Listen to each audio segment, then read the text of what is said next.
Bienvenidos a un nuevo episodio de True Crime, la huella del crimen. Hoy vamos a sumergirnos en el escalofriante caso de Annie Lee, una prometedora joven de apenas 24 años que estaba a punto de casarse. Un día cualquiera entró en su laboratorio en el campus de la Universidad de Yale y nunca más salió. Lo que siguió fue una investigación que descubrió el cuerpo emparedado de Annie dentro del edificio, una intrincada trama de aparente confianza, tarjetas de acceso protegidas y preguntas que harían temblar la imagen de seguridad de los bastiones académicos. Durante el episodio de hoy repasaremos su vida brillante, el día de su desaparición, los indicios que apuntaban al interior del campus y cómo finalmente se llegó al culpable de este vil asesinato. Acompáñame en este viaje por los pasillos de Yale y no te arrepentirás. Para entender este crimen es clave que conozcamos el escenario en el que se produjo. La Universidad de Yale es una de las instituciones más antiguas y prestigiosas de los Estados Unidos.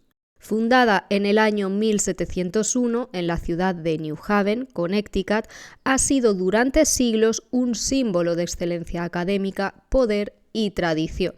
Entre sus muros se han formado presidentes, jueces del Tribunal Supremo, científicos y figuras influyentes de todo el mundo. El campus de Yale combina la solemnidad de sus edificios góticos con la energía constante de miles de estudiantes e investigadores. Sus laboratorios, bibliotecas y residencias están conectados por pasillos y túneles que conforman una pequeña ciudad en su interior.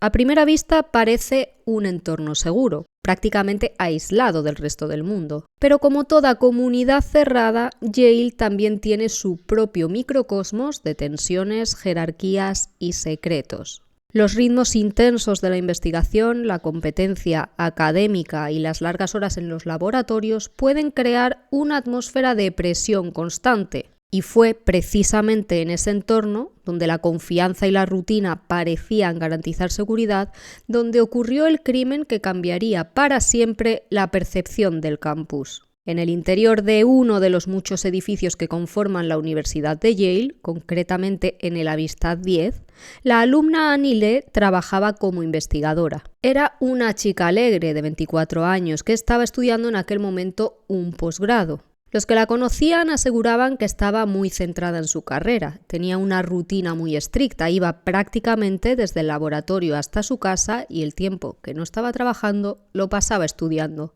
La mañana del 8 de septiembre de 2009, Annie fue, como siempre, al edificio Amistad 10. Hay que decir que las medidas de seguridad para acceder allí eran bastante estrictas. Todo aquel que entrara en él debía disponer de una tarjeta propia identificativa. Se sabe que entró a su laboratorio, el G13, a eso de las 10 de la mañana, y a partir de ahí se le perdió por completo la pista. Ese mismo día, ya a las 11 de la noche, la compañera de piso de Annie contactó con la policía. Estaba muy preocupada porque no había vuelto a casa aquella noche y no era propio de ella. Además, era habitual que Annie la llamara un par de veces a lo largo del día para compartir confidencias y aquella mañana no lo hizo. Los agentes se pusieron rápidamente manos a la obra y la información no tardó en difundirse, haciendo crecer la preocupación en la Universidad de Yale, que se llenó de carteles con la cara de Annie. La primera hipótesis que barajaron los investigadores es que la chica se hubiera marchado voluntariamente. El entorno de la joven informó a los agentes de que su desaparición se había producido a 5 días de su boda. Así que se plantearon que quizá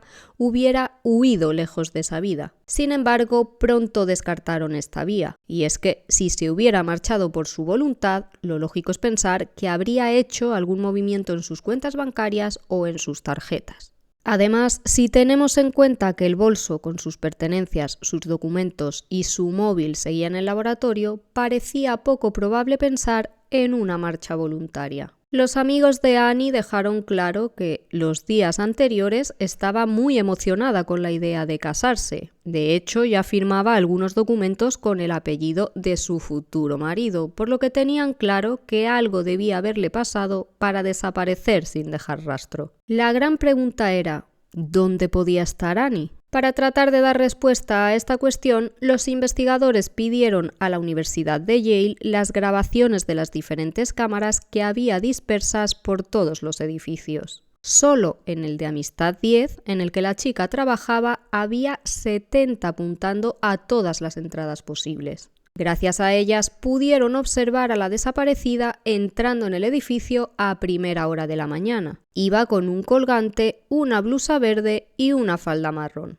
Pero lo más escalofriante es que no había imágenes de la mujer abandonando el recinto en ningún momento. Annie medía menos de 1,5 metros y pesaba unos 45 kilos, así que temían que alguien podía haberle quitado la vida y haber sacado su cuerpo camuflado en algún contenedor. La búsqueda en un primer momento se centró, por tanto, en la basura procedente de Yale. Los investigadores acudieron hasta el vertedero por si allí pudieran encontrar alguna pista que les llevara hasta la desaparecida, pero no hallaron nada. Como es habitual en estos casos, la policía investigó también a su entorno más cercano. Su prometido, Jonathan, vivía en Nueva York a 90 kilómetros, pero tenía coartada para el día en el que se le perdió la pista a su futura esposa. Entonces, 5 días después de su desaparición, el cuerpo de Annie apareció dentro del mismo edificio Amistad 10, al que fue vista accediendo por última vez el 8 de septiembre. A los agentes les chocó un fuerte olor que venía de uno de los baños, y allí, detrás de un panel metálico de unos 30 centímetros de ancho, se encontraron con su cadáver.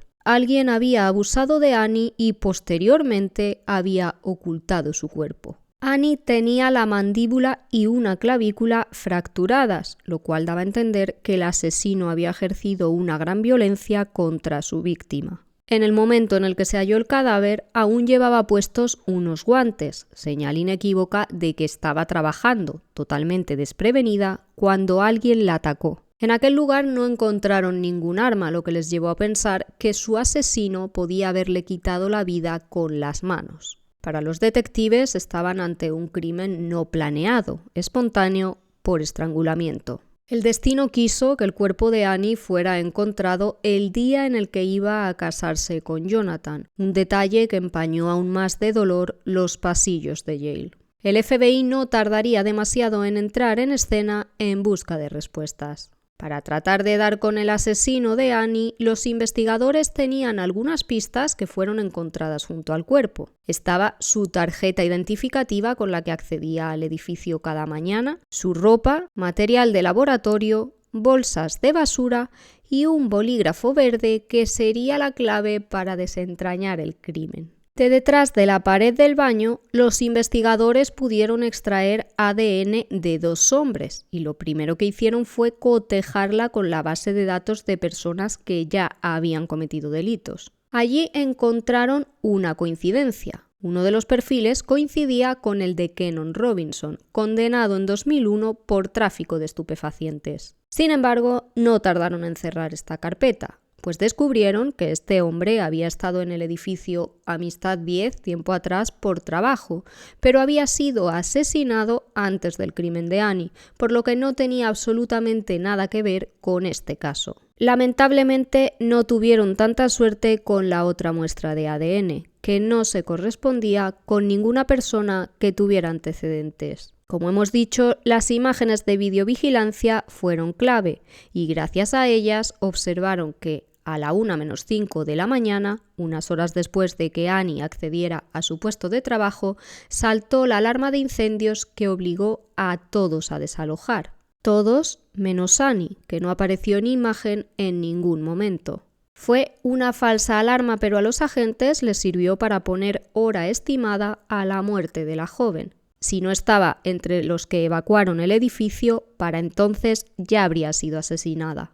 Los agentes decidieron entonces centrarse en las tarjetas identificativas, pues eran el mejor método para saber quién había estado en el Amistad 10 cuando Annie desapareció, y no tardaron en encontrar algo que les hizo sospechar. Se percataron de que una persona entró varias veces en el laboratorio G13, el de la joven, utilizando su tarjeta. Además, pudieron constatar que fue precisamente allí donde se perdía la pista de Annie. Utilizó su tarjeta por última vez para acceder al laboratorio G13 y a partir de ahí nada. Hasta allí, lógicamente, se desplazó la policía en busca de pistas y un estudiante les comentó que allí mismo había visto unas manchas sospechosas en una caja de toallitas. En cuanto los detectives lo vieron, no tuvieron duda, era sangre. Mientras los investigadores trataban de hacer su trabajo, el lugar estaba abierto y por allí se pasó Raymond Clark, técnico de laboratorio. Entró en la sala, fue hasta el carro, habló con uno de los agentes y movió la caja de toallitas hasta otro lugar en el que no se percibía tan claramente la sangre, lo que terminó de ponerle en el foco. Raymond Clark tenía 24 años y estaba prometido. Su labor en el laboratorio era encargarse de los animales y limpiar la sala. Lógicamente, el siguiente paso de la policía fue comprobar qué había hecho este chico el día en el que Annie fue asesinada y descubrió que ambos coincidieron en el laboratorio G13. Y no solo eso, estuvieron juntos y solos durante unos 46 minutos. Los investigadores hurgaron en el pasado de Raymond y descubrieron que una pareja anterior le había denunciado por malos tratos. Ya que su rastro de aquel día coincidía con el de Annie, los agentes tuvieron una excusa para preguntarle al respecto y se mostró muy colaborador en todo momento. Aseguró que no tenía ni idea de qué le podía haber pasado a la joven y que simplemente eran compañeros de trabajo, aunque eso no le quitó de la diana. Los agentes buscaron entonces a Raymond en las imágenes del 8 de septiembre, cuando evacuaron el edificio por una falsa alarma. Pudieron ver cómo el chico salía, cruzaba la calle y se sentaba en unas escaleras con los brazos tapando su cara como si algo le atormentara en ese instante.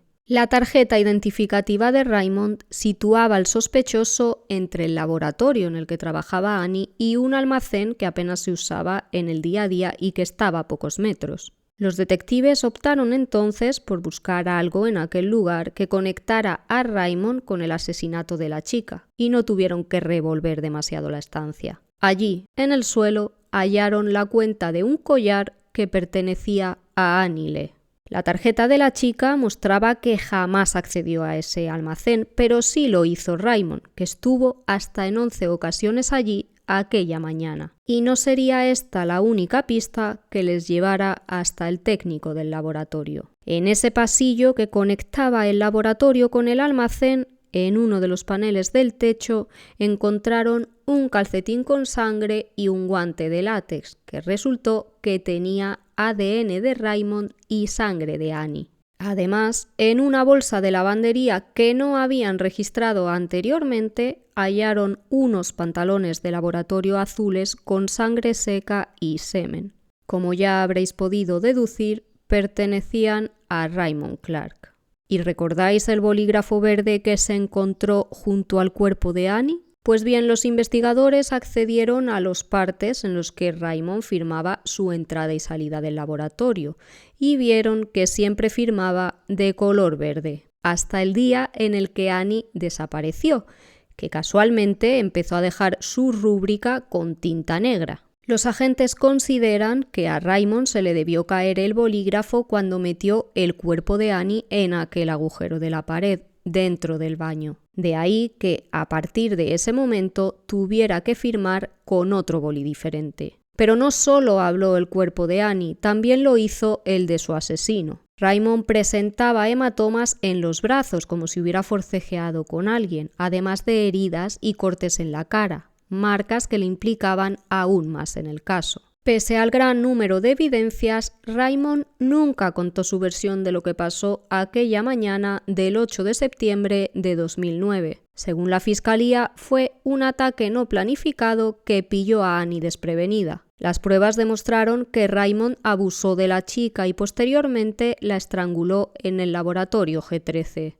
Durante el ataque, la sangre de Annie cayó en algunos de los muebles y en la caja de toallitas que el técnico de laboratorio trató de ocultar sin éxito. Para transportar el cuerpo, consideran los investigadores, pudo utilizar alguna de las mesas con ruedas del laboratorio. Luego, durante la mañana, trató de deshacerse de todo aquello que pudiera incriminarle.